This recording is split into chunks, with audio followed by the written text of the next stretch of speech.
Pemirsa, warga yang terinfeksi COVID-19 di Bali masih terus bertambah. Pada Jumat 7 Mei 2021, jumlahnya masih berada di angka 3 digit di atas 110 orang. Kabar baiknya, tambahan hari ini lebih sedikit dibandingkan sehari sebelumnya. Pasien sembuh bertambah lebih banyak dari kasus baru dan korban jiwa mengalami penurunan dari sehari sebelumnya. Menurut data Satgas Penanganan COVID-19 Bali, terdapat 114 kasus baru. Kumulatif kasus yang ditangani Bali mencapai 45.542 orang. Sementara itu, tambahan korban jiwa mencapai 8 orang. Kumulatif korban jiwa COVID-19 mencapai 1.394 orang atau 3,6%.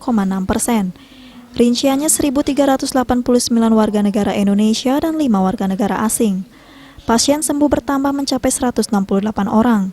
Sehingga total pasien sembuh saat ini sebanyak 42.958 orang atau 94,33%. Jumlah kasus aktif yang masih dirawat maupun menjalani karantina berjumlah 1.190 orang atau 2,61%. Mereka dirawat di 17 rumah sakit dan dikarantina di Bapelkesmas, UPT Nyitdah, Wisma Bima, dan BPK Pering. Hasil swab 12 warga Banjarsayan, Baleran terkait masih bertambahnya kasus COVID-19 di Bali, Ketua Harian Satgas Penanganan COVID-19 Bali, Dewa Made Indra, dalam siaran persnya meminta masyarakat untuk selalu disiplin melaksanakan 6M, yaitu memakai masker standar dengan benar, menjaga jarak, mencuci tangan, mengurangi bepergian, meningkatkan imun, dan mentaati aturan. Masyarakat juga diimbau untuk tidak berkerumun dan membatasi kegiatan sosial sesuai dengan aturan yang berlaku.